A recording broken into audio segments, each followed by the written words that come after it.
સૌ પાવે નિજ વદના. જે નિજ ભાવ સદા સુખ નિજનો કરો પ્રકાશ. જે બહુવિધિ ભવ દુઃખ તણી કરે છે સતાના.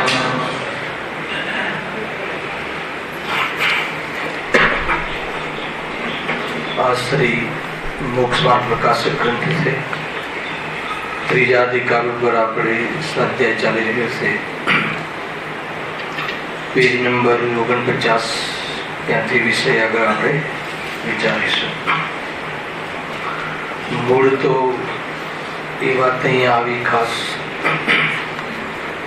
કે જ્ઞાનાવરણી દર્શનાવરણીય કર્મના ક્ષયક્ષમના નિમિત્તમાં જે જ્ઞાનનું ગાઢ થાય છે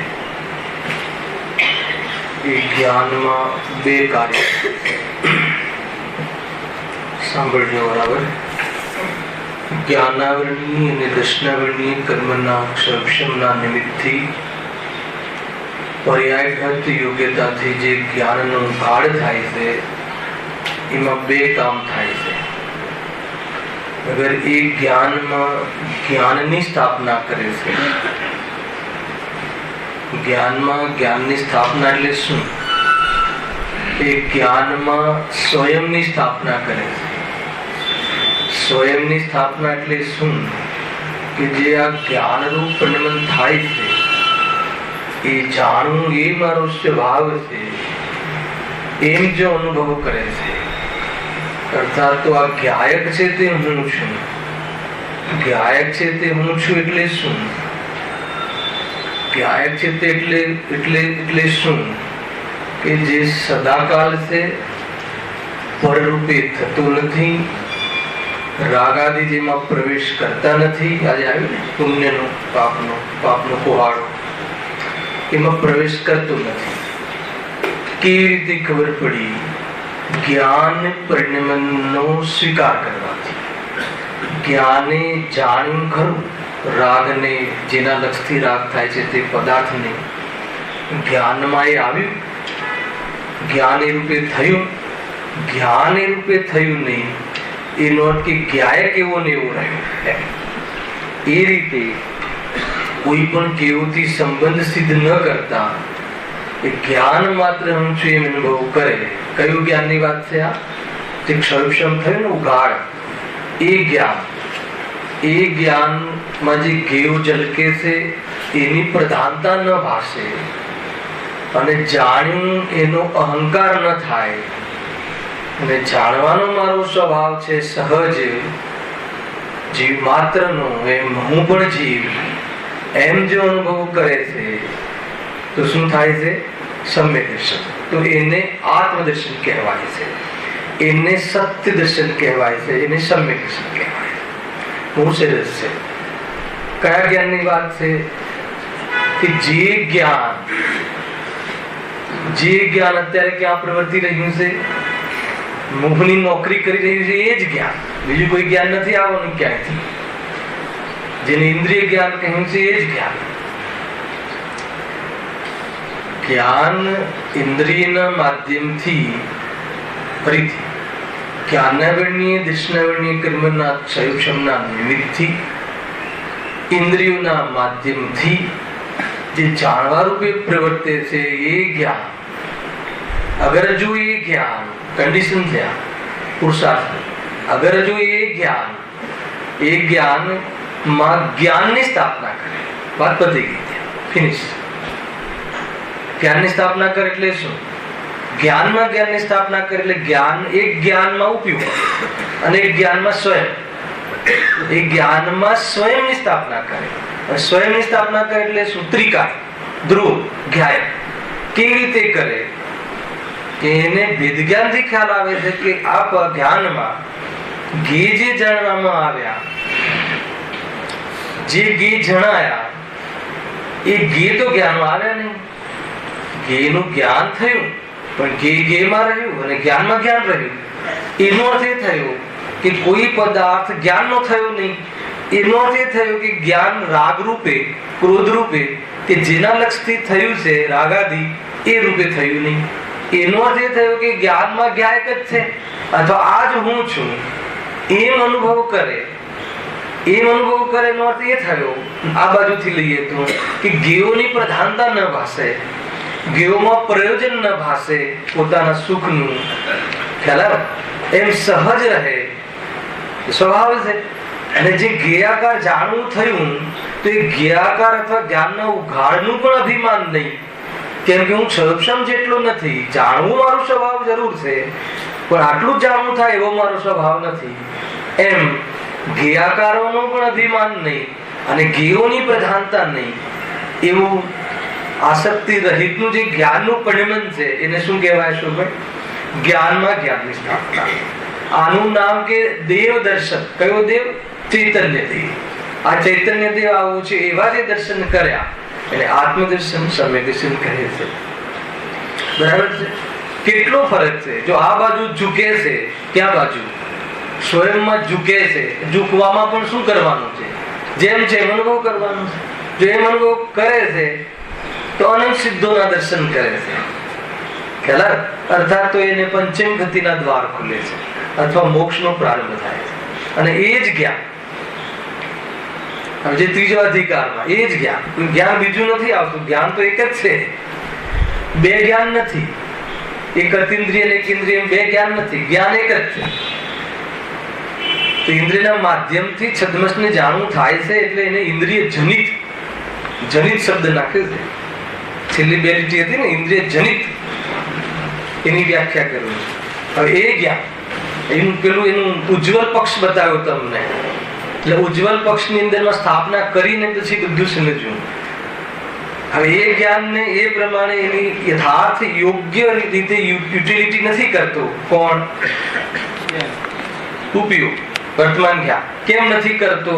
તો નિમિત્ત તરીકે મોહનો આવેશ, મોહનો ઉદય, એ રીતે છે. તો શું કરે છે? જ્ઞાનમાં જ્ઞાનની સ્થાપના નથી કરતો, તો જ્ઞાનમાં પછી કોની સ્થાપના કરે છે? એ જ્ઞાનમાં જે જ્ઞેય જણાયા એમાં જ્ઞાન સુંદર છે, જ્ઞાન મહાન છે, એમ મહિમા ન આવતા જ્ઞેયનો મહિમા થઈ ગયો કે બહુ સરસ જલેબી છે, કે બહુ સરસ રસગુલ્લા છે, કે બહુ સરસ મકાન છે. હે ને? મકાન સરસ લાગ્યું, કશાય ચાલુ થઈ ગઈ. જ્ઞાન સરસ લાગ્યું, કશાય નષ્ટ થઈ ગઈ. જ્ઞાન ભાવ્યું, જ્ઞાનનો સ્વાદ આવ્યો, કશાય નષ્ટ થઈ ગઈ. તો કશાય નષ્ટ થઈ ગઈ એટલે શું? એનો સ્વાદ ન લીધો અને જ્ઞાનનો સ્વાદ ના લીધો તો શું ચાલુ થઈ ગયું? કશાયનો સ્વાદ ચાલુ થઈ ગયો. ત્યાં શું થાય છે? શું? જ્ઞાનમાં જ્ઞાનની સ્થાપના નથી કરતો એટલે શું? બહુ ઊંચી વાત છે, સાંભળજો. જ્ઞાનમાં જ્ઞાનની સ્થાપના નથી કરતો એટલે હું જાણવાના સ્વભાવ વાળો છું એને યાદ નથી આવતો. स्वयं ने भूली गई, अपने आप को भूल के हैरान हो गया. गुरुदेव ने આ વાક્ય આવે વારંવાર. સ્વયં ને ભૂલી ગયું. સ્વયં ને ભૂલવું એટલે શું? જાણવાના સ્વભાવને ભૂલી જવું. તો જાણવાના સ્વભાવને ભૂલી ગયો એ કઈ રીતે કહો છો? તો કહે છે કે એના જ્ઞાનમાં જે જ્ઞેય ઝલક્યા એમાં એને જે મોહનો રોગ થયો હતો કે આ બધા સુંદર છે, એનાથી લાભ થાય, એની પૂર્તિ અર્થે કોઈ જ્ઞેયની પ્રધાનતા ભાસે છે અને એને આકર્ષિત થાય છે અને એના રાખવામાં જ્ઞાનને લગાવે છે. આ આપણું પ્રકરણ ચાલે છે. ખ્યાલ આવ્યો કે નહીં? આનું મૂળ દરેક વ્યાખ્યાનમાં શરૂઆતમાં જે મૂળ જેના આધાર પર આપણે ચર્ચા કરવી છે એની ચર્ચા હંમેશા હું કરું. એટલે વિષય અહીંયા ત્યાં ન થઈ જાય.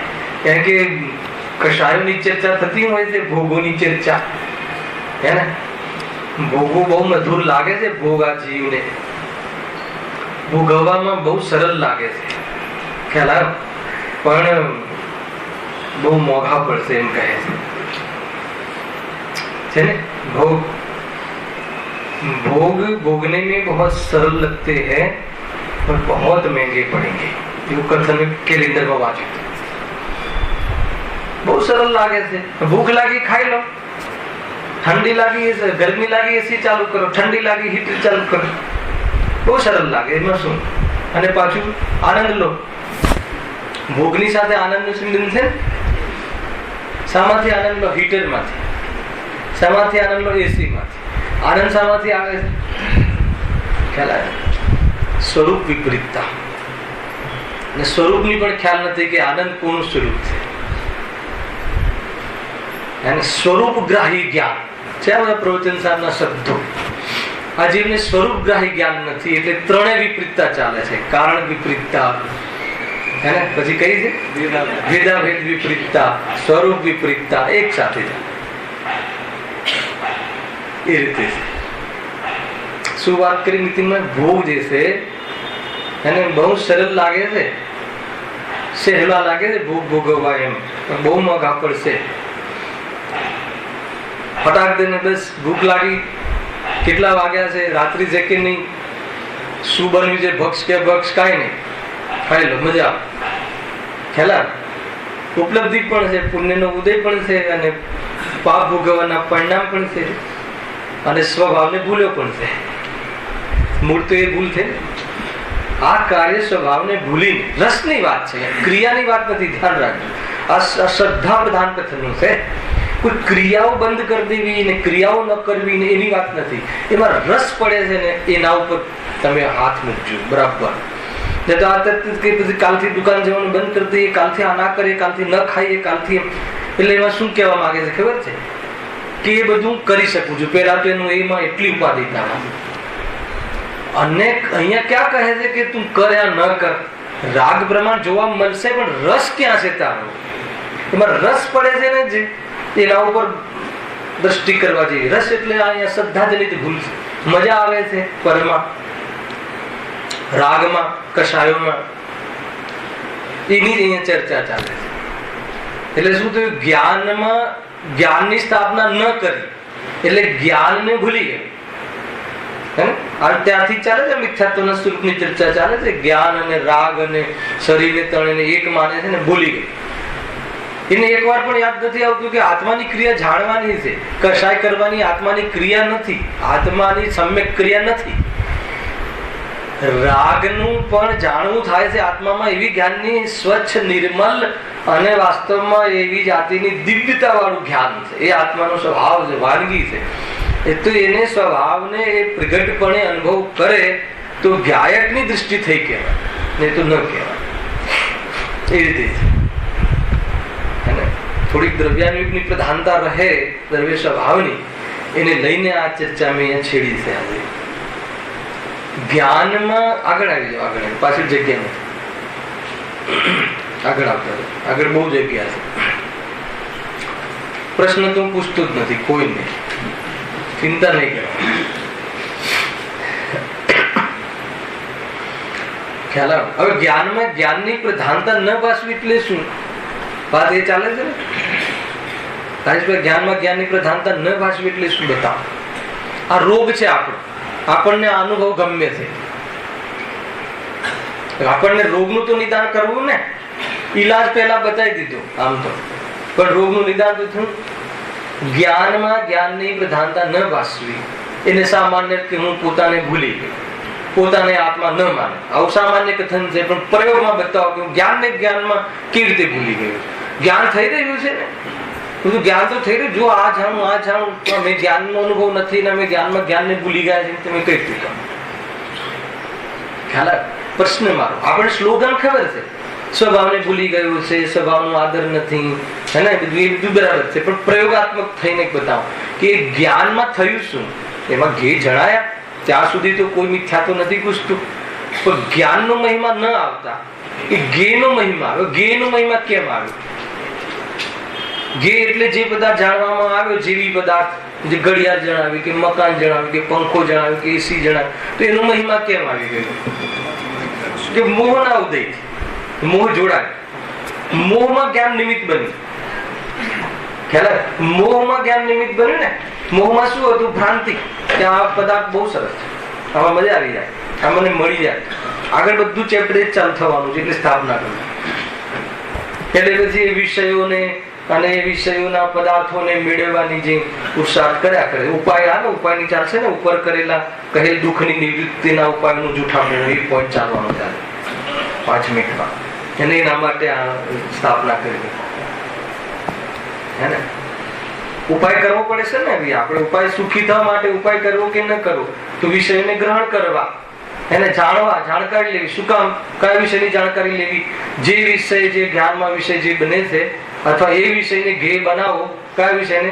કે જેમાં આપણું હિત થાય. તો કયા વિષયને ધ્યેય બનાવો? ગાયકને ના પાડે છે. ગાયકની અરે ગાયક તો વિષય બની જ રહ્યો છે. સ્વયંને મતલબ કે પ્રકાશવા વગર બીજાને પ્રકાશે એ વાતમાં શું દમ છે? કેવી રીતે સમજાવશે? સ્વયંને પ્રકાશ તો ઉત્પન્ન થાય છે ને જ્ઞાન. તો ગાયક જ તો પ્રસિદ્ધ થઈ રહ્યો છે. એ જ્ઞાનનું તો પરિણમન છે. જ્ઞાનની તો વાનગી છે, એ જ તો જ્ઞાન છે.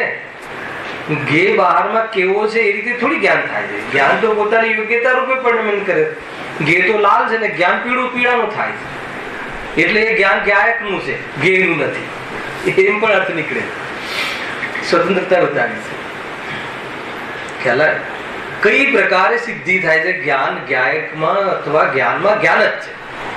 તો આપણને શું લાગે છે? જ્ઞાનમાં ગે આવી ગયો ને, ભાષા છે. પણ જ્ઞાનમાં ગે આવી ગયો એટલે મારું ભાષું, એનું નામ કે જ્ઞાનમાં ગે આવી ગયું. પેલી શાસ્ત્રીય ભાષા છે ને, જ્ઞાનમાં ગે આવી ગયા, અજ્ઞાની એમ લાગે છે. આવી ગયા એટલે શું? આવી ગયા એટલે કે એક થઈ ગયા કે થતું મારું ભાષું કરે. મારું ભાષું એટલે શું ખબર છે? લાભદાયી ભાષું, ઈષ્ટ ભાષું. આ શબ્દો ઉકેલા છે. તો એ હવે એમાં શું થયું? થયું તું જ્ઞાન, પણ એ ભૂલી ગયો. અને ઈષ્ટ ભાષું, જ્યાં પદાર્થ ઈષ્ટ ભાષ્યો કે કોઈ પદાર્થ અનિષ્ટ ભાષ્યો, સમજી લેવું કે ગાયકને ભૂલ્યો. ખ્યાલ આવે છે કે નહીં? આ રીતે અન્ના મિથ્યા દર્શન. પેલા અન્નામાં તો આત્મદર્શન.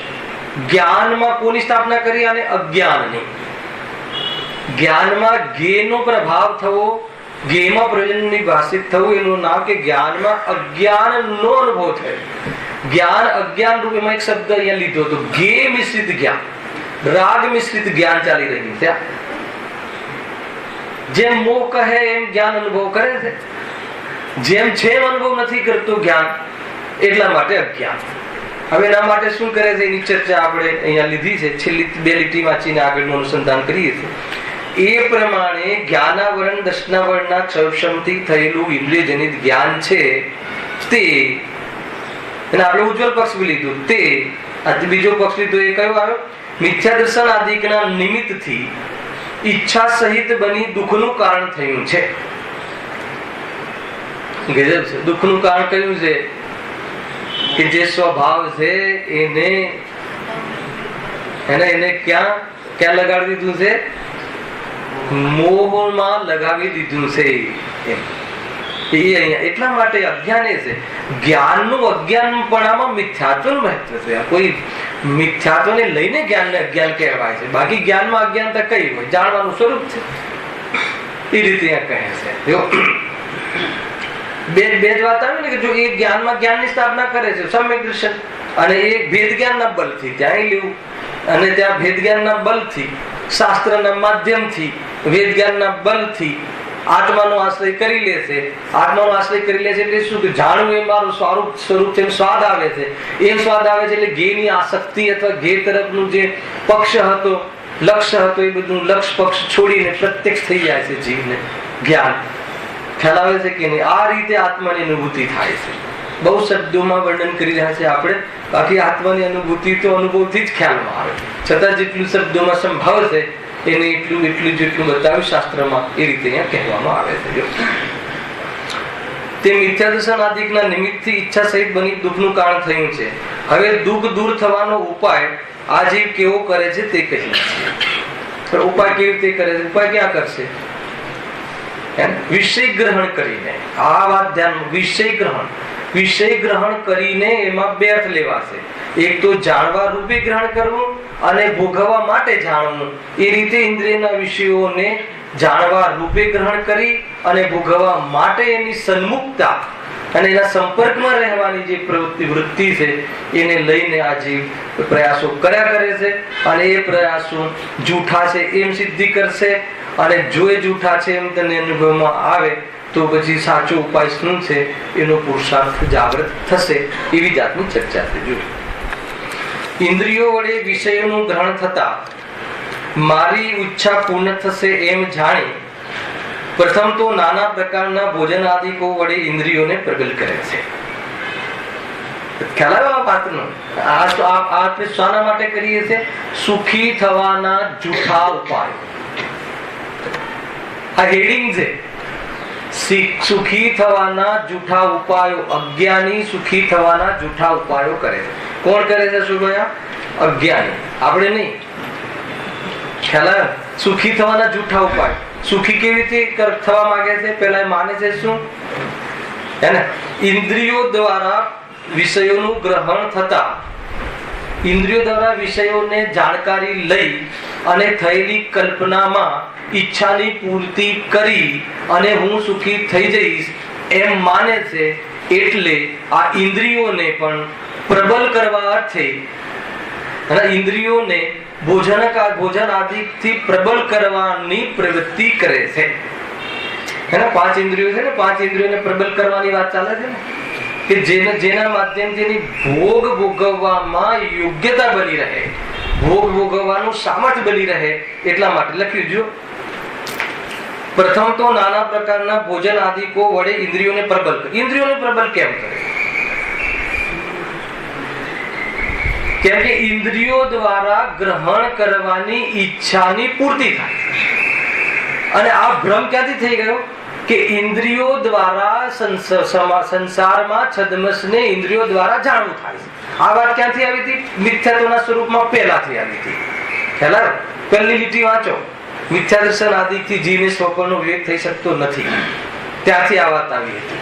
ત્યાંથી આ વાતનું કનેક્શન ચાલે છે કે પોતે તો એક આત્મા છે અને મનુષ્યાદિ પર્યાય રૂપે ઉપજે છે, તો સંયોગમાં અનંત પરમાણુ વાળું શરીર મળે છે.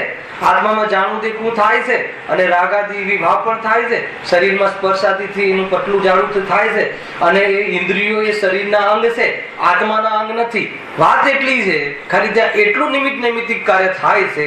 જ્ઞાની અજ્ઞાનીનો ભેદ ન કરવા છતાં એટલું જ નિમિત્ત નૈમિત્તિક જ્ઞાન થાય. એ નિમિત્ત નૈમિત્તિક સંબંધ ઉભો છે કે ઇન્દ્રિયોના માધ્યમથી જાણવું. ઇન્દ્રિયો ચાહે જ્ઞાન હોય તો એ ઇન્દ્રિયોના માધ્યમથી જાણવું થાય છે.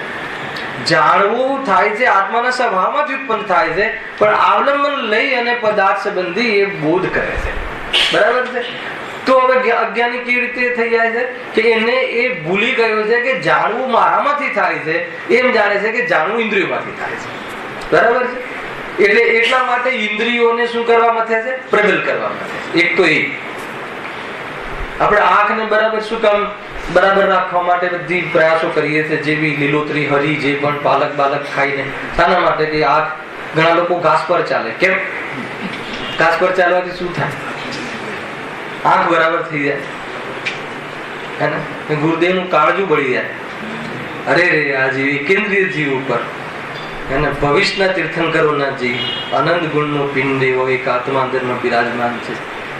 જળ આંખોને એને જેના માધ્યમથી આત્મા તો દેખાતો નથી, એને સુખની કઈ વિષય વાસનાના સુખની પૂર્તિ કરવા અર્થે આંખને બરાબર રાખવા માટે અનંત જીવોની હિંસા થાય એવી જાતિની પ્રવૃત્તિ કરે છે અને કહે છે કે હું ગાયક છું. સિનેમા આવે છે કે નહીં? તો કેમ છે નહીં? આખું વાત બદલાઈ જાય, ખડક દે જાય. શાના માટે? આંખ સાજી શું કામ કર્યું? આંખથી આત્મા દેખાય છે, આંખથી આત્મા જણાતો નથી. તો એ બધી વાતો આવે છે. જો વાત ક્યાંથી આવી? કે ઇન્દ્રિયોને પ્રબલ કેમ કરે છે? કેમ કે ઇન્દ્રિયોના માધ્યમથી જાણવું થાય છે. ત્યાં સુધી પ્રોબ્લેમ નથી, પણ એમ માને છે કે ઇન્દ્રિયોમાંથી જ્ઞાન આવે છે. ખ્યાલ આવે? હવે ઇન્દ્રિયોના માધ્યમથી જે પદાર્થોનું જ્ઞાન થાય છે, ખ્યાલ આવે? એ પદાર્થોનું જે જ્ઞાન થાય છે એમાં મજા આવે છે એવી કલ્પનાના કારણે એ ઇન્દ્રિયો દ્વારા એ પદાર્થની જાણકારી લેવા અર્થે ઇન્દ્રિયોને પ્રબલ કરે છે. બરાબર છે? ઇન્દ્રિયોના સન્નિકર્ષથી પદાર્થના અને ઇન્દ્રિયોના સન્નિકર્ષથી એના પરિણામની અથવા તો એના કશાયની પુષ્ટિ થાય છે. એટલા માટે વિષય અને વિષય ગ્રહણ કરવામાં નિમિત્ત એવી ઇન્દ્રિયો એને પ્રબળ કરવા અર્થે અને વિષયોને ગ્રહણ કરવા અર્થે અનેક પ્રકારના પાપ રચે છે. એ આખું પ્રક્રિયા ચાલે. એમાં સૌથી પહેલા ઇન્દ્રિયોને મતલબ કે ભોગ ભોગવવાની શક્તિ વધે, હે ને. એને ઇન્દ્રિયોથી બે કામ લીધા ને, એક તો વિષય ગ્રહણ, એમાં જાણવાની અને ભોગવવાની. તો ઇન્દ્રિયોથી હું વિષયને ભોગવી શકું અને બરાબર ભોગવી શકું અને ભોગવીને આનંદ લઈ શકું, એના માટે એ ઇન્દ્રિયોને પ્રબળ કરે છે. બરાબર આ કાનથી સંભળાય, બરાબર આંખથી દેખાય, એટલા માટે બધી મતલબ કે બરાબર ઠંડી ગરમ હવા બરાબર ફીલ થાય, એટલા માટે બધી જ ઇન્દ્રિયોને પ્રબળ રાખવા અર્થે અનેક પ્રકારની દવાઓ કરે છે. કરે છે કે નથી કરતી? પાવર વધે, ઇન્દ્રિયોમાં ભોગ ભોગવવાનો પાવર વધે. ઘણી આજકાલ તો બહુ ઉલ્લુ બનાવે છે લોકો, અને આ જે લંપટ ઇન્દ્રિયોનો લંપટ બધા પ્રકારના એ શામાંથી બને છે, શું છે એ ચીજો, હે ને. કે તારામાં જે અશક્તિ આવી ગઈ છે ને, ભોગ ભોગવી શકતો નથી ને, મતલબ કે પેટનું ક્લેરિટી રહે ને, તો મતલબ ઘણા બધા ભોજન ખાઈ શકું હું એના માટે, અથવા અન્ય પ્રકારની મતલબ પંચેન્દ્રિયના ભોગોની શક્તિ વધારવા માટે તું કોડલીવર ઓઇલ પી. કે કોડલીવર ઓઇલ શું છે ખબર છે? માછલીનું તેલ. કે એનાથી તારામાં ભોગવવાની ઇન્દ્રિયોમાં એવી શક્તિ વધી જશે કે જેથી કરીને આ ઇન્દ્રિયોને પ્રબળ કરે છે. આ લખ્યું ને એક શબ્દ, નાના પ્રકારના ભોજન આદિ વડે. એમાં પછી બધા જ આવે કે ભક્ષ નો ભેદ થોડી કરે છે, શામાંથી બને છે, શું કરે છે, હાડકામાં છે ને બધું ઓલું થઈ ગયું છે. તો કઈ ગોળી વપરાય છે એના માટે? કેલ્શિયમ. હવે કેલ્શિયમ ગોળી પર બતાવી દઉં ક્યાંથી ને કેવી રીતે બને છે. શાના માટે હાડકાને સહન? અરે એ તો સહન નામ પ્રકૃતિનું ઉદય હોય ત્યારે એ પ્રમાણેના હાડકા મજબૂત થાય. અને આ જીવને શું થાય છે કે ભોજન આદિ કેવી જાતિના ભોજન લઉં કે જેથી અંદરમાં મુનિરાજને જે દવાઓનો એ બધો ભાવ કેમ નથી આવતો, ખ્યાલ આવ્યો કે નહીં? એ એનાથી થોડી થાય છે. આગળ બતાવશે. ઇન્દ્રિયોને વિષય ગ્રહણ કરવાની શક્તિ શાનાથી વધે છે એ પણ બતાવશે. આ બધું જ છે શાસ્ત્રમાં. દ્વાદશાંગ વાણીમાં કોઈ વિષય બાકી નથી રહી જતો. ખ્યાલ આવે? પ્રયોજનભૂત પણ વિષયો ઘણા છે ને અપ્રયોજનભૂત પણ ઘણા છે. તો પ્રયોજનભૂત વિષય કયા? આ સાત તત્વનો વિચાર કરવો, સ્વપરનું ભેદ વિજ્ઞાન કરવું, આત્માનું ચિંતન કરવું, દેહશાસ્ત્ર ગુરુનું સ્વરૂપ સમજવું. એટલાથી આપણું કામ થઈ જાય. કયા કર્મમાંથી કયું કર્મથી શું થયું એ જાણવું. કઈ હું પેલા ક્યાં હતો, ખ્યાલ આવ્યો? એ જાણીને શું કર્યું છે, ક્યાં જઈશ એ બાબતનો વિચાર કરજો. એ નરકમાંથી આવ્યો હશે તો કોઈ વધારે તકલીફ, અરે ક્યાંથી બી આવ્યો, અત્યારે તો મનુષ્યપણે છે ને એમ. જો બહુ જોરદાર વાત છે આ. અને નાના પ્રકારના ભોજન આદિકો વડે ઇન્દ્રિયોને પ્રબળ કરે છે. કેમ કરે છે? જો વિશ્લેષણ, તરત જ પરિભાષા. તથા એમ જ જાણે છે કે જો ઇન્દ્રિયો પ્રબળ રહે તો મને વિષય ગ્રહણ કરવાની શક્તિ વધે, હે ને. યાદ શક્તિ વધારવા માટે શું કરવું? કેટલી બદામ ખાવી? હે શું ખાવું? એ વળી શું આવે? અક્કલ કરું.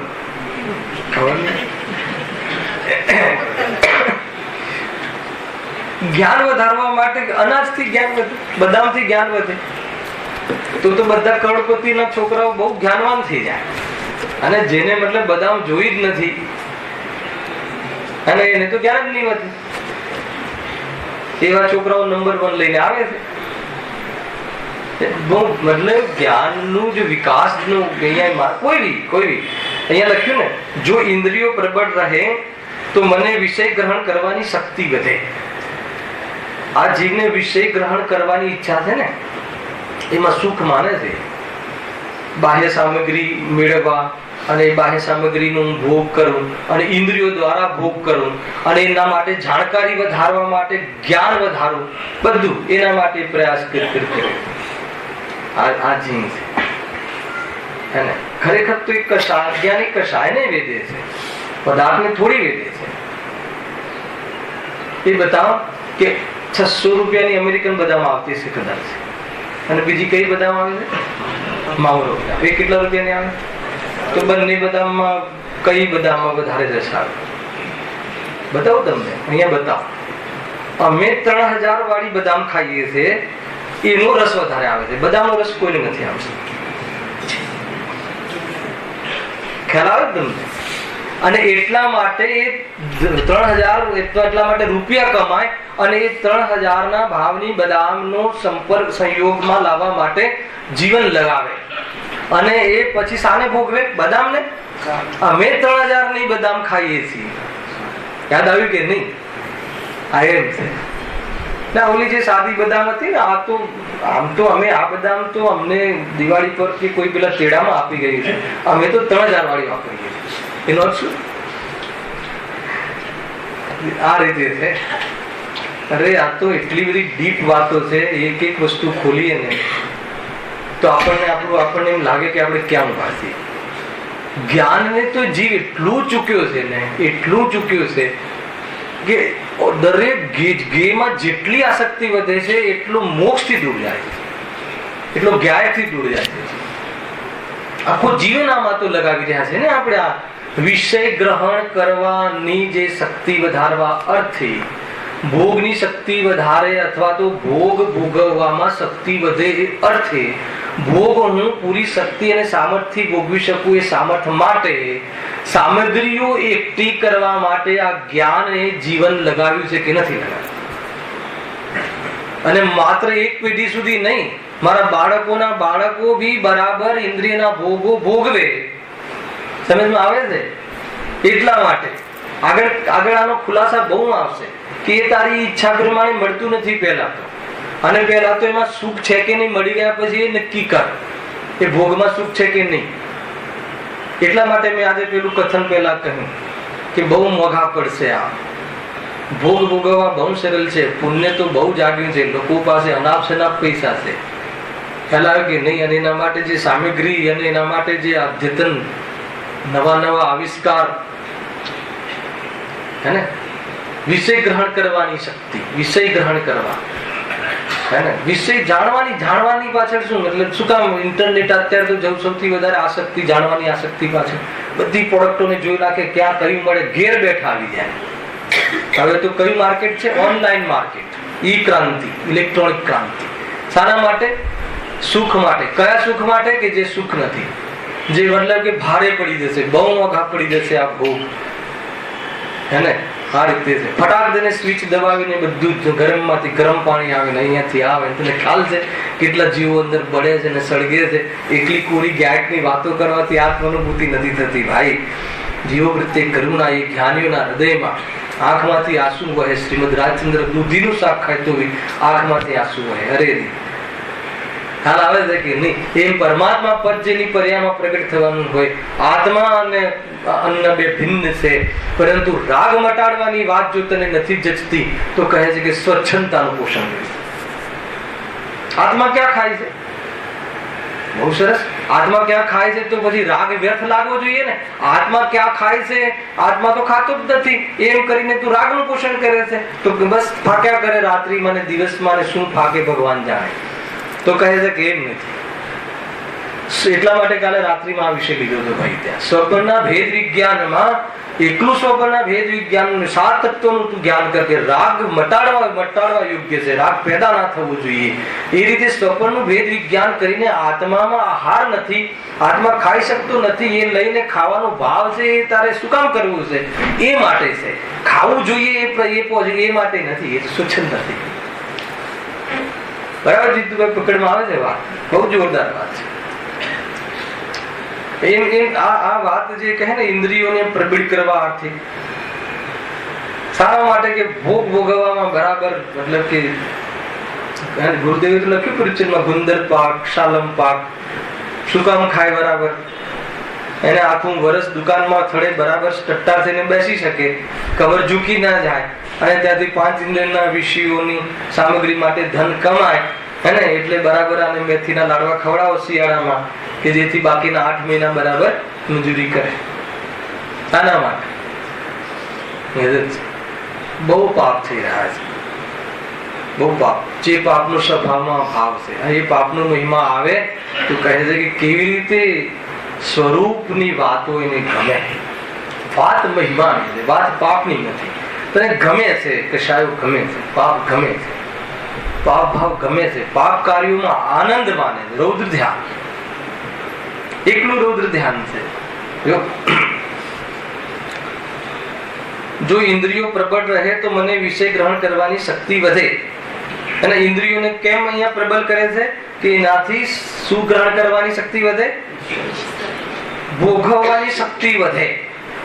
ને ઇન્દ્રિયો દ્વારા પર પદાર્થોમાં જે કલ્પના કરી છે એને ભોગવવાની શક્તિ વધે. તેમાં અનેક બાહ્ય કારણોની જરૂર હોવાથી તેનું નિમિત્ત મેળવે છે. શું કહે? અનેક બાહ્ય કારણોની જરૂર હોવાથી. કોને જરૂર છે? અનેક બાહ્ય કારણની જરૂર છે એટલે એનું નિમિત્ત મેળવવા પ્રયાસ કરે છે. ઇન્દ્રિયોને સરખી રાખવા માટે, મતલબ કે બરાબર શરીર રહે તો શિયાળામાં માલિશ કરાવડાવે કે ના કરાવે એ કહે છે. બાહ્ય બધી જ વસ્તુની જરૂર પડે. જે પણ કાંઈ કરે છે ઇન્દ્રિય ગ્રહણ કરવા માટે, ઇન્દ્રિયમાં અથવા ઇન્દ્રિયો દ્વારા ભોગ શક્તિ એની વધે, જળવાઈ રહે એટલા માટે એ બાહ્ય સામગ્રીને એકઠી કરે.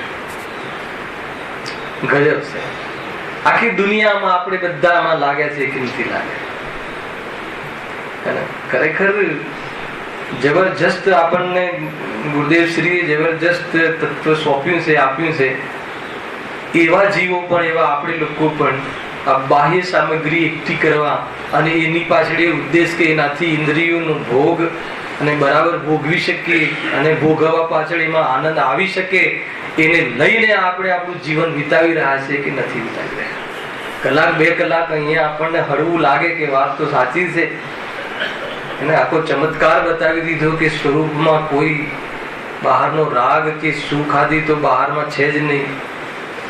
એને એ વાત એટલી ગમે, એમ લાગે કે બરાબર આ તો નિર્વાહ થવાની વાતો છે, પરંતુ જીવનના પગથિયા બહાર ઉતર્યા પહેલા અને બધી આ જ કાર્ય કરીએ છે ને વિષયોને. જો બાહ્ય કારણની જરૂર હોવાથી તેનું નિમિત્ત મેળવે, નિમિત્ત તરીકે ભલે એનાથી નથી થતું પણ એની હાજરીમાં તો થાય છે ને, એનું અવલંબન લઈને તો થાય છે.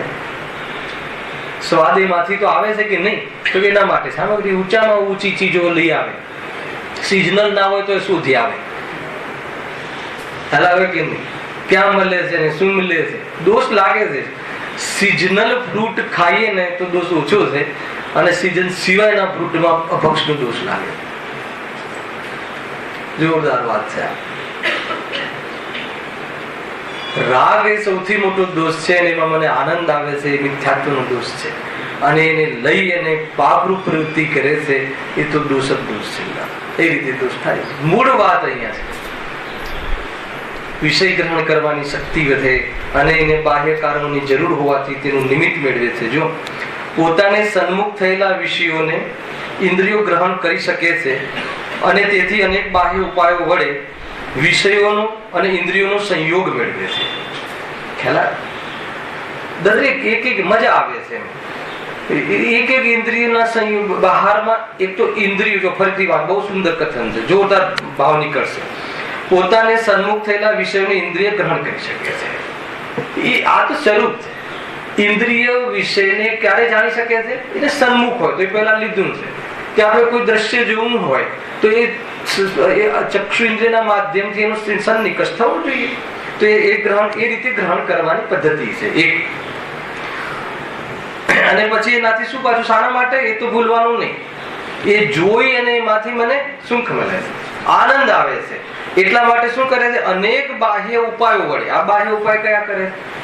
કાઢી લીધું તો અનેક કષ્ટ વેઠીને. બીજા કયા ઉપાયો કરે છે? પાપો કરીને, જૂઠું બોલીને, કષાયો કરીને. આ કયો પુરુષાર્થ કહેવાય? ઉલટો પુરુષાર્થ, સંસારનો પુરુષાર્થ. પ્રયત્ન તો કરે છે ને, પ્રયત્ન કરવો પડે કે ના કરવો પડે? પ્રયત્નથી મળે છે પણ કરે છે પ્રયત્ન. પ્રયત્નથી મળતું નથી છતાં બાહ્ય અનેક ઉપાયો વડે, છલ કરવું પડે તો છલ, કપટ જે કરવું પડે એના વડે વિષયોને અને ઇન્દ્રિયોનો સંયોગ મેળવે. જે કરવું પડે એના માટે, હે ને? તો એના માટે ઇન્દ્રિયોને બાહ્ય ઉપાય વડે વિષયોનો અને ઇન્દ્રિયોનો સંયોગ મળે છે. એટલે ઇન્દ્રિયોને એ વિષયનો સંયોગ કરાવડાવે છે. અને શાના માટે કરાવડાવે છે? મજા આવે એટલા માટે. મતલબ કે આંખના માટે એક ઘરમાં મોટું ટીવી લાવે છે. આંખના વિષયોનું પોષણ કરવા અર્થે શું લાવે છે? મોટું ટીવી લાવે છે. પછી શું કરે છે? ટીવી લાવવા માટે શું કરવું પડે? જે કરવું પડે એ બાહ્ય ઉપાય બધા કરે છે. પછી દરેક રૂમમાં ટીવી લાવે છે, ખ્યાલ, ઘર મોટું લે છે. આ બધી બાહ્ય સામગ્રી અને ઇન્દ્રિયોને એ વિષયોનો સંપર્ક કરાવવા, નિમિત્ત મેળવવા અર્થે અનેક બાહ્ય ઉપાય વડે એ પદાર્થોને લાવે છે. લાવીને પછી શું કરે છે એ બતાવવા મને કે મેચ 18 ઇંચમાં જોવાની મજા આવે કે 50 ઇંચમાં? આવ્યું ને આખી વાત. ક્રિકેટ આજે છે? હા છે. અમીરભાઈ કે છે. આજે તમે કહેજો કાલે કે 18 ઇંચની સ્ક્રીનમાં જોવાની મજા આવે કે 50 ઇંચની? એને એમ માને છે કે 50 ઇંચની સ્ક્રીનમાં જોવાની બહુ મજા આવે. એ માન્યતાને પોષવા અર્થે એ 50 ઇંચના ટીવીની સામગ્રી મેળવવા માટે એ વિષયને અને વિષયનો સંયોગ કરાવવા અર્થે પ્રયાસ કરે.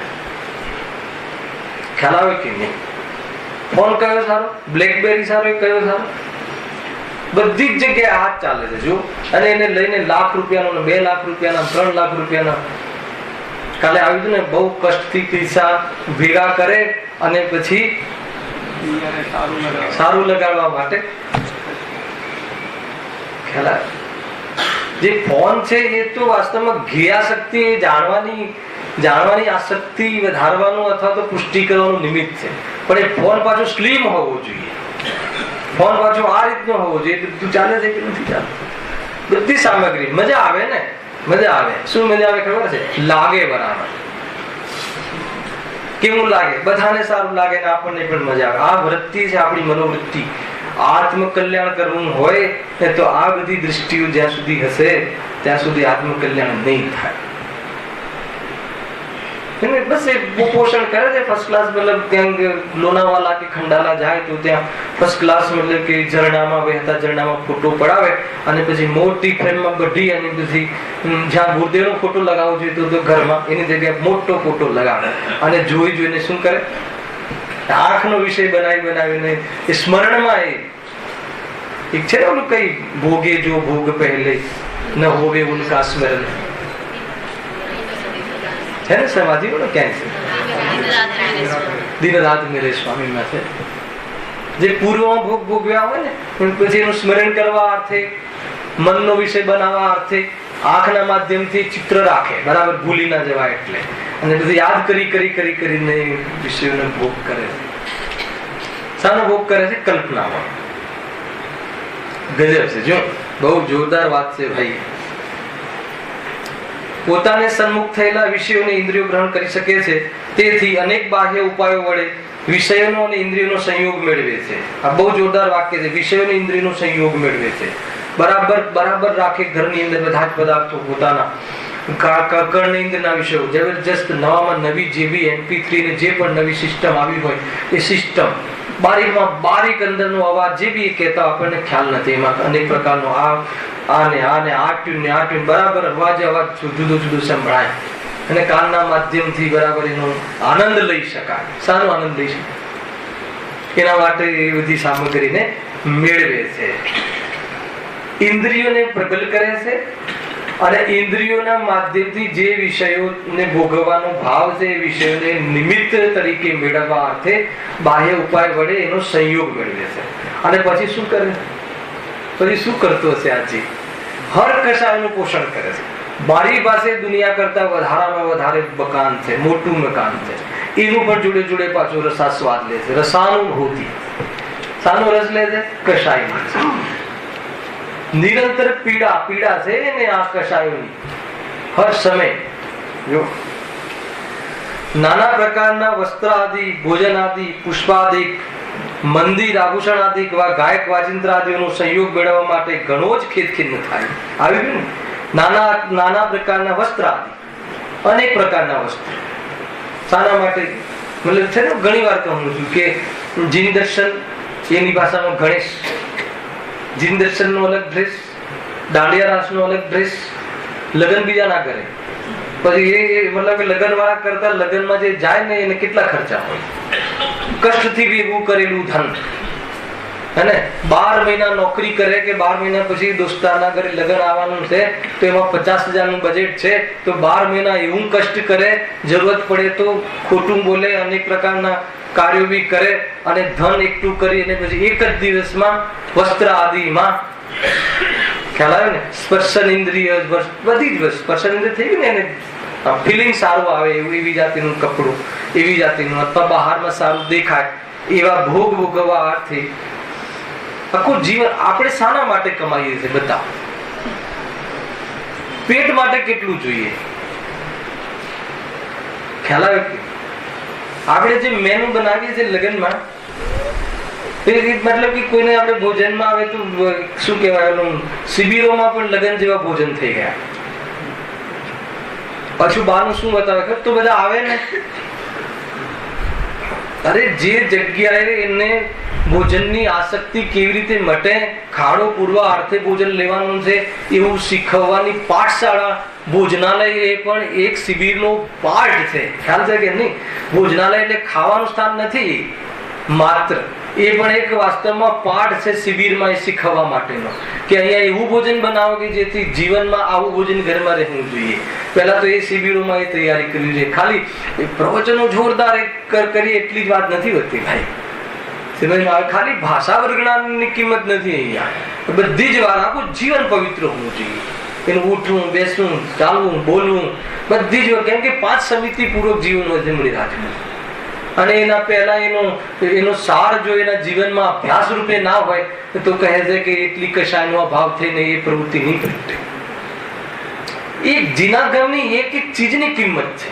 કોઈ વાત વાત એટલી છે કે એમાં સંતુષ્ટિ ના થઈ જાય. એટલે જયારે ઉડાવવાની વાત આવે છે તો આજે કેટલી ઉડાવી દીધી વાત મહેન્દ્રભાઈ બુદ્ધેના પરિચય. કેવલ જ્ઞાન પણ એ તત્વ કેવું છે, આજે કેટલી વાત જોરદાર કરી. એ પણ શુદ્ધાત્મા તત્વમાં કેવલ જ્ઞાન તત્વ છે નહીં. સીધી બાર રાગ તો છે નહીં, એ વાત તો બહુ જૂની થઈ ગઈ. જ્યારે શુદ્ધાત્માની વાત આવશે ત્યારે તો ભોજનની શું વાત આવે? ખ્યાલ આવે છે કે નહીં? પણ એ શુદ્ધાત્માને પ્રાપ્ત કરવા વાળા જીવની જે ભૂમિ છે, એને ગમાડવા વાળો જે જીવ છે, એનું જે બહિરંગ જીવન, પરિણામોમાં આંતરંગ જીવન અને એની દ્રષ્ટિ કેવા પ્રકારની હોય છે, ત્યારે જઈ અને એની પર્યાયનું મિલન એ પરમાત્મા તત્વ સાથે થઈ અને મોક્ષની પર્યાયને પ્રગટ થતી એ જાણે છે. એનું નામ છે વાસ્તવમાં આત્માર્થી જીવ. એટલે કોઈ સામાન્ય વાતો નથી ભાઈ. તમને કોઈ મતલબ કે કોઈ અનુયોગની વાત તો તમને એમ લાગે કે કાંઈ નથી, અને કોઈ અનુયોગની વાત બહુ લાગે તો કે અનુયોગમાં તું ભેદ નહીં કર. ચારે અનુયોગનું તાત્પર્ય વિતરાગતા છે. ખ્યાલ આવે છે કે નહીં? કુલ મળીને કહેવું છે કે ભાઈ યથા યોગ્ય જીવનમાં પ્રોસીડ કરવા માટે ચારે અનુયોગનો યથાર્થ અભ્યાસ અને એ રીતનું જીવન હોવું બહુ જરૂરી છે. ક્યાં કેવી વસ્તુ કેવી રીતે હોવી જોઈએ બહુ જરૂરી છે. ગજબની વાત છે. જો નાના પ્રકારના વસ્ત્રાદિક, ભોજનાદિક, વસ્ત્રાદિક, ભોજનાદિક, પુષ્પાદિક સૂંઘવા માટે અનેક પ્રકારના સેન્ટ, આ સેન્ટ ને ઓલા સેન્ટ ને બધું શું કરે? એને મેળવે છે એવા વિષયો માટે, એ વિષયોને અથવા તો ઇન્દ્રિયને વિષય માટે એવી વસ્તુઓને મેળવે છે, લાવે છે કે નિશાના માટે બહુ આનંદ આવે. અને માઇલ્ડ સ્મેલ છે, આની તીવ્ર સ્મેલ છે. આ સ્મેલ થી આમ થાય, આનાથી જબરજસ્ત મતલબ કે ભોગ ભોગવવામાં આનંદ આવે. ગજબ છે. આનાથી વાસના પ્રજ્વલિત થાય. વાસના પ્રજ્વલિત કરવાના નુસ્ખા કરે છે આજે. વાસનાથી અભાવ કરવાનો પ્રયાસ કરવાની જ્યાં વાત ચાલતી હોય ત્યાં કામ ઉલટા કરે છે. કેવી રીતે એની ભોગ ભોગવવાની શક્તિ અને એના પરિણામો જળવાઈ રહે અને કેવી રીતે એનું ક્રિએશન રહે, અને એના માટે શું શરીરને અથવા ઇન્દ્રિયોને આપીએ, અથવા કેવા એને ફોટા બતાવીએ, કે કેવી સુગંધ સુંઘાડીએ, કે કેવી પ્રકારના વાજિંત્રો વગાડીએ કે જેથી લઈને એને અંદરની જે સુતેલી જે છે ને વાસના એ જાગૃત થાય અને પછી એને ભોગ કરી અને આનંદ લે. એવા પ્રયાસો કરવા અર્થે આ જેવું આખું જીવન લગાવે. બહુ ઉઘાડી વાત છે, દરેકના અનુભવની વાત છે. ખ્યાલ આવે? વિતરાગતાનો માર્ગ છે. નિષ્પક્ષ રહી અને વાસ્તવમાં આત્મકલ્યાણ કરવા અર્થે આવી વાતને પણ અહીંયા સ્ટેજથી કહેવી પડે છે. લખી છે શાસ્ત્રમાં. શું કરે એ રીતે છે કે નહીં? જો ગાયક વાજિંત્રાદિનો સંયોગ મેળવવા અર્થે ઘણો જ ખેદ ખિન્ન થાય છે. આ ખેદ ખિન્ન થાય છે એમાં મેળવવા અર્થે. મતલબ કે વસ્તુઓને ભોગવવા માટે, મેળવવા માટે પણ ખેદખિન્ન અને ભોગવવા માટે પણ ખેદખિન્ન. આદિ મધ્ય અંતમાં ખેદખિન્ન જ થાય. ભોગવવા માટે પહેલા વસ્તુની ઉપલબ્ધિ કરવી, તો ઉપલબ્ધિ કરવામાં તો ખેદખિન્ન થાય જ છે, અને ભોગવવા માટે એના માટે પણ ખેદખિન્ન થાય છે. ખ્યાલ આવે કે નહીં? અહીંયા બસ આ કષાયનું જયારે સ્વરૂપ છે, અહીંયા જ્ઞાની આવે કે ના આવે? ખ્યાલ આવે? જ્ઞાનીને પણ જેટલો રાગ હોય છે એના અનુસાર એ ખેદખિન્ન થાય છે. એ અજ્ઞાની અનંતાનુબંધી ખેદખિન્ન થાય છે, અને જ્ઞાની અપ્રત્યાખ્યાના રૂપ ખેદખિન્ન થાય છે. અંતર પડે છે.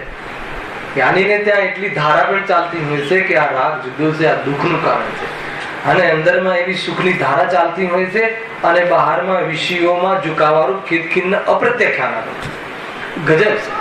આ બી એક આપણે ચાર ચોકડીનો વિસ્તાર ઘણો થઈ ગયો છે, પણ એ વખતે મેં કહ્યું હતું કે એક જ પરિણામ. માની લો કે રસગુલ્લા ખાવાનો ભાવ એક મિથ્યા દ્રષ્ટિને આવે છે, અને રસગુલ્લા ખાવાનો ભાવ એક સમ્ય દ્રષ્ટિને આવે છે.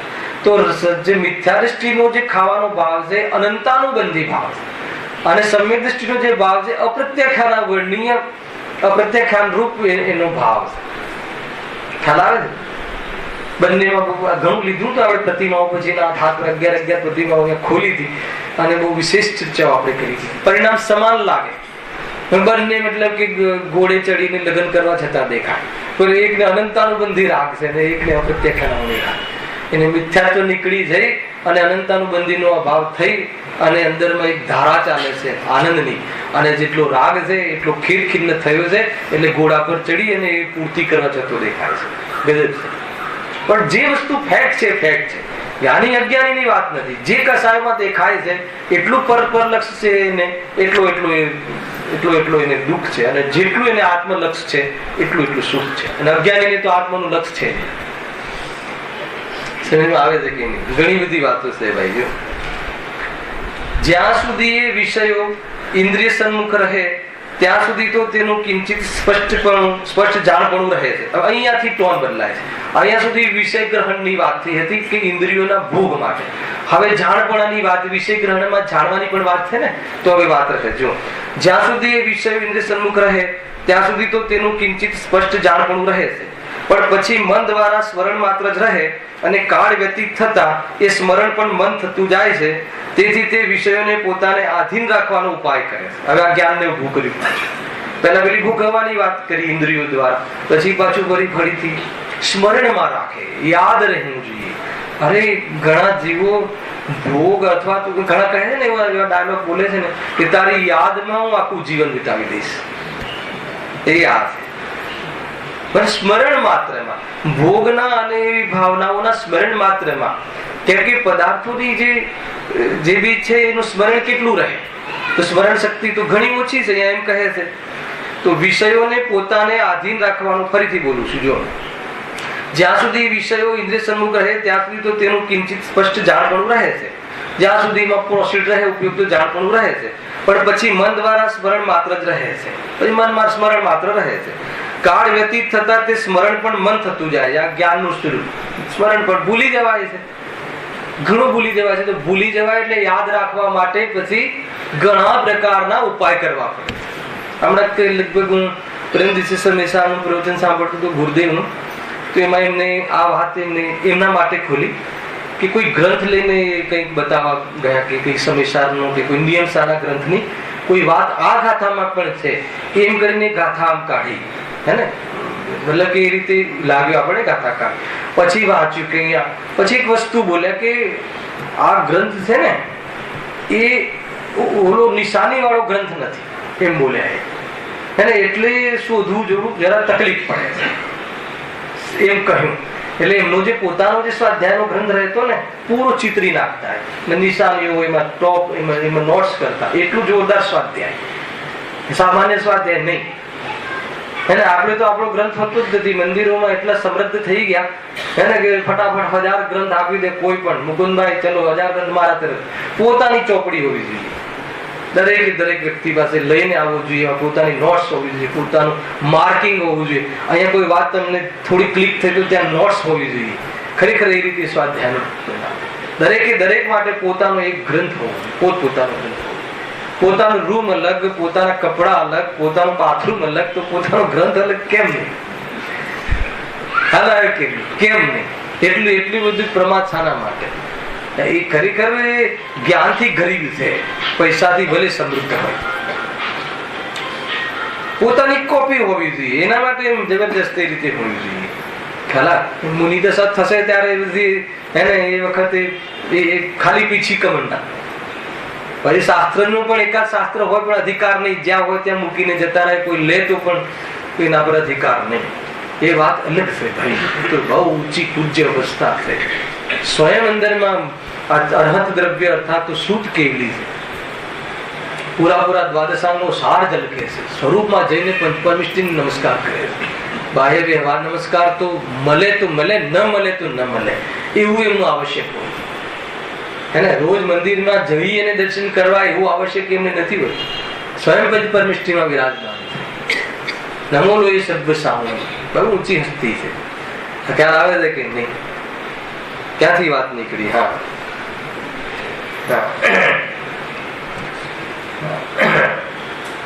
મન દ્વારા સ્મરણ માત્ર જ રહે છે. કાળ વ્યતીત થતા સ્મરણ પણ મન થતું જાય છે. તેથી વિષયોને પોતાને આધીન રાખવાનો, આધીન રાખવામાં શું ઉપાય કરે? કેસેટ બનાવી લે. લગ્નની કેસેટ શું કામ બનાવી છે? લગ્નમાં જેટલી મજા લીધી તો લીધી, ફુલેકામાં નાચીને કૂદીને, જે પણ જેને જે રીતે લીધી એ રીતે મજા થોડી થઈ. બહુ મોંઘું પડશે, યાદ રાખજો. એમ કહ્યું છે યાર, ભોગ ભોગવવા સરળ લાગે છે પણ એ બહુ મોંઘા પડશે, બહુ મોંઘા પડશે. ખ્યાલ આવે છે કે નહીં? કોઈ વિવેક રહેતો નથી, કાંઈ રહેતું નથી, અને એટલા કર્મનો બંધ કરે છે, એ મોંઘું પડશે એ રીતે કહે છે. તો એને આધીન રાખવાનો ઉપાય શું કરે છે? જો આ એક વસ્તુ છે કે આપણે જે આ ધાર્મિક પ્રસંગોની કેસેટ બનાવીએ છીએ, અને એટલા માટે સ્મરણ શક્તિ આપણી ડાઉન થઈ ગઈ. લોકોને એમ લાગે છે કે 21મી સદીમાં આવિષ્કાર વધ્યા. હું કહું છું કે એનું જ્ઞાન ડાઉન થયું, એટલે એને બહારમાં મશીનમાં સંગ્રહ કરવાની પ્રવૃત્તિ હતી. હવે જ્ઞાનમાં સંગ્રહ કરવાની શક્તિ ઘટી. આપણને એમ લાગે છે જ્ઞાન વધ્યું. હલાવે છે કે નહીં? પહેલા તો માનો કે દેવ શાસ્ત્ર ગુરુની પૂજા, તો શાસ્ત્ર તો હમણાં નીકળ્યા. હલાવે કે નહીં? ભગવાન મહાવીરના સમયમાં કોઈ શાસ્ત્ર બિરાજમાનની વ્યવસ્થા હતી? તો એ વખતે દેવ શાસ્ત્ર ગુરુની પૂજન હશે કે નહીં હોય? તો શાસ્ત્રમાં શું લેવું? ખ્યાલ આવે કે નહીં? તો આ દ્વાદશાંગનો સાર એ વખતે આ બધી એટલી બધી મેમરી હતી રાજેશભાઈ કે કોઈ યાદ જ રહી જાય ફટાક દઈને. ત્યાંથી બોલે એટલે બધા જીવોને એવી મેમરીમાં રહી જાય. એટલે બધી મેમરી ડાઉન થતી ગઈ, અને જ્ઞાનીઓને થોડો એવો રાગ રહ્યો, કરુણા આવી કે ભાઈ કંઈક લખીને જઈએ કે જેથી સ્મરણમાં રહે યાદ. અને એનું એટલું કોમ્પેક્ટ કરતા એટલું કોમ્પેક્ટ કરી નાખ્યું કે તમારે નિમિત્ત ઉપાદાન જોઈએ તો નિમિત્ત ઉપાદાન ખોલો એટલે તમને એની વાત મળે ફટાક દઈને. એટલી બહારમાં જેમ અવલંબનો વધારે થઈ ગયા એમ એની ઉપાદાન શક્તિ ઘટી કહેવાય. હાલ આવે કે નહીં? કે વધી કહેવાય. લોજિક શું કહે છે? દુનિયા કહે છે આગળ વધી. શાસ્ત્રના આધારે કે ન્યાયથી જોઈએ તો કે જીવ પછાત થતો ગયો, જ્ઞાનમાં પછાત થતો ગયો, ભાવોમાં પછાત થતો ગયો, ધર્મમાં પછાત થતો ગયો, વિશુદ્ધિમાં પછાત થતો ગયો, હર ચીજમાં પછાત થતો ગયો. એટલે કહે છે આપણે યાદ બી કરીએ પહેલાના જમાનામાં કેવું પડે, શું આગતા સ્વાગતા હતી, તો વિશુદ્ધિ ભાવોમાં પછાત થયું કે નહીં? અત્યારે તો કોઈ આવે તો બસ ભાઈ 2 મિનિટનો ટાઈમ છે, મામાનો દીકરો આવે કે મામા આવે કે નહીં, સમય નથી, બોલો કહો એપોઇન્ટમેન્ટ લઈને આવજો. સગા મામાને બી એપોઇન્ટમેન્ટ લઈને જવું પડે, ના જઈ શકે ઘરે ફોન વગર. આપણે ફોન કરીને આવજો. સિસ્ટમ બદલાઈ ગઈ. શું બદલાઈ ગઈ સિસ્ટમ? ઘણી બધી વાતો છે હે ને. ઘણી વાર આપણને આ વાત ઘણી સ્થૂળ લાગે, પણ જીવના પરિણામ, પોતાના પરિણામ વાંચવા જોઈએ. અહીંયા એમ કહે છે કે જુઓ, જ્યાં સુધી વિષયો કાળ વ્યતીત થાય ત્યારે સ્મરણ મન થતું જાય છે. વિષયોને પોતાને આધીન રાખવાનો ઉપાય કરે છે. પછી શું કરે? અને શીઘ્ર તેનું ગ્રહણ કર્યા કરે છે. એટલે વળી પાછો મહિનો થાય ને જોવે, ભૂલી ના જવાય ને. ખ્યાલ આવે? બધાએ પોતપોતાની લગ્નની જેને જે વખતે જે સીડી કે જે વીસીડી કે જે સિસ્ટમ છે કે નહીં રાજુભાઈ? હા, તો અહીંયા કહે શીઘ્ર પછી બીજાને બતાવે. હવે ઓલાને ના જોયું હોત તો એ થાય છે કે નહીં? એટલા માટે યાદ કરે કે અત્યારે દીકરાના લગ્નમાં પોતાની કેસેટ કાઢીને બતાવે જો અમે પણ આવા ખેલ ખેલ્યા.